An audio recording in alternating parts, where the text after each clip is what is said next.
If you are considering working with a coach, an advisor, a mentor of sorts that you're going to hire and contract to bring you through a process to help you achieve your goal, it can be a really beneficial process. Another human being that has the skill set that you'd like to acquire, that is walking the walk that you want to walk, that is being that person that you want to be, is an excellent North Star to follow. However, that being said, there are a lot of pitfalls that one can fall into in the choice making of who to work with, how to work with them, and the right particular person or program for you. So in this video, I want to just share some tips in choosing the right person or program, and also some pitfalls that you can avoid. Some that have been hard-earned by myself and people I know as we've tried to navigate through this process. Hey everyone, it's Karen Lynn sharing messages, resources, and experiences that guide to greater well-being. So if you're in the process now of figuring out how you're going to work with a mentor, you've decided that this is something you want to do, there are lots of different people and programs that can probably get you to where you want to go. But how do you choose the best one? The very first step that's important to establish is to know why you are looking to work with this person. Is it because you need them to motivate you, kind of light a fire under you and get you going? Is it that you need them to help organize your structure and give you a path? Or is it that you want to acquire the particular knowledge that they have? Or maybe it's all three. But it's really important that you have that sense of what you need, because there are so many different types of services and programs that it's easy to get wrapped up and caught up in one that may not fill all your needs unless you're super clear why you're going into this process. There's also the question to ask, do you work better alone, by yourself with someone, that one-to-one contact, or would you prefer a group setting? The next thing I would recommend is you found a few programs or people to really dive a little bit deeper into them and look at the final process. Where are these programs and people taking you? For instance, let's take an individual coach.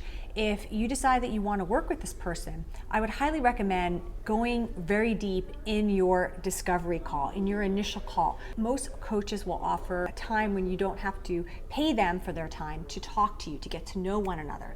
Use this wisely, because regardless of who they are, their name, their reputation, you have to feel if they're good for you. I had a situation where I actually hired the completely wrong person for me because I didn't know what to ask. I was in a very low state of energy. I didn't really understand what I needed.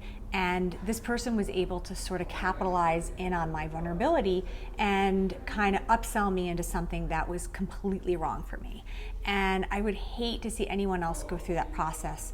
It was not pleasant. And I just see how easy it is for someone to fall into that, because these coaches, some of them are not full of integrity. They're not coming from a place of what's really truly best for you. They might be feeling like they just want to get another client and they want to help you, but it's from a place of conceit, like they feel that they are on some mission to kind of save you and help you, and it really may not be how you need to be helped. You truly know. Again, that's why I said the first step, just really know, why do you want to hire that person?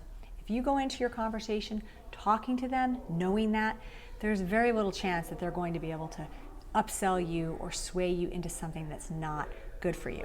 Hopefully you don't encounter that. There's a lot of really highly integrous advisors and mentors who genuinely will work with you only in the place where they know they can help. But it's something to be prepared for, a pitfall, potential pitfall to watch out for.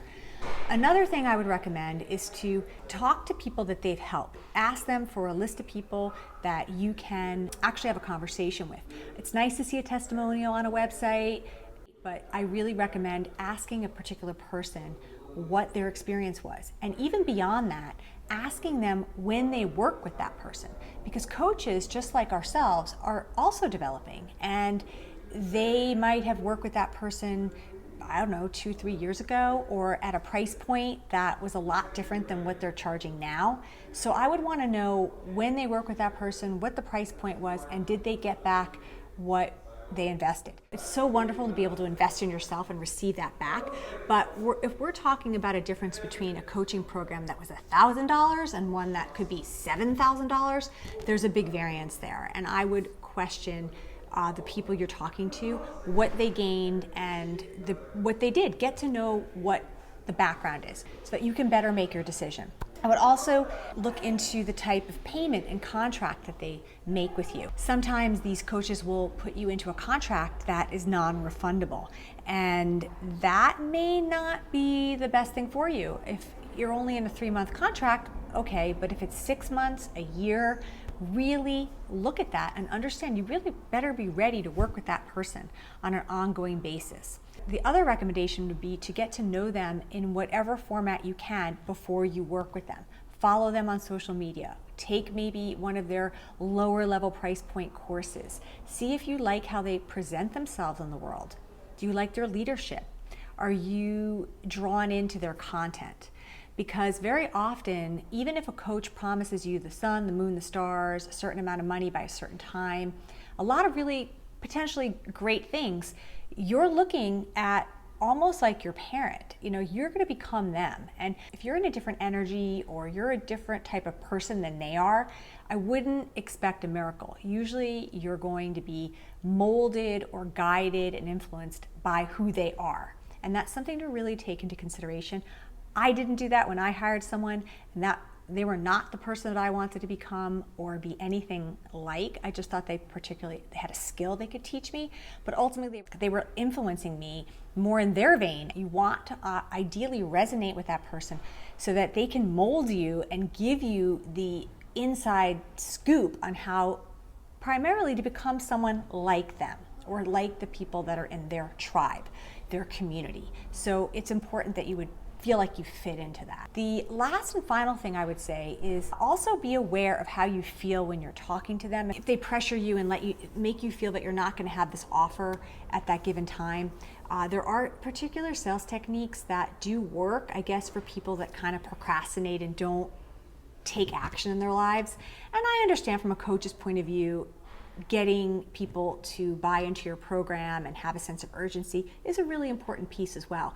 But where do you meet in the middle? Somebody who's pressuring you and making you feel bad that you can't kind of buy it on the spot is probably not the right fit for you. You're trying to build a long-term relationship, and I find that some of these pressured, get rich quick, do it now, lack some integrity. And I would be very wary of those. And I just want to put that out there to you so you can feel into that for yourself. And another piece too is also to know where they are in their development. If you do decide that you want to work with a coach, look at how long they've been working on it. Sometimes you'll be very fortunate. You catch somebody who's just starting out. They're super talented. It's great. Number of years that they're doing it may not actually affect how they're going to help you.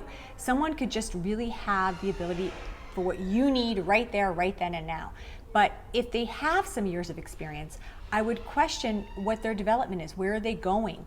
Because the coach that I work with, in the 3 months that I was working with him, had maybe 4 different mission statements. Start as a family entrepreneur, then mission-driven entrepreneur, then badass coaches. It was all over the place. So it's very hard to be led by somebody if you don't feel that they have continuity in where they're going. Again, know why you want to work with a coach. Why are you hiring a mentor?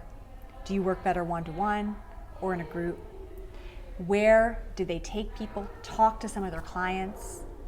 How much do they charge? What's the value? Dig a little bit into that so you have a better way to make your decision. And then feel into the integrity of the conversation, your intuition, and your comfort level. And ultimately, I really hope that you find the coach that can meet you where you are and help you to achieve your dreams. I hope I see you in a future video, and please subscribe. I'll be making more content like this, and I look forward to seeing you soon.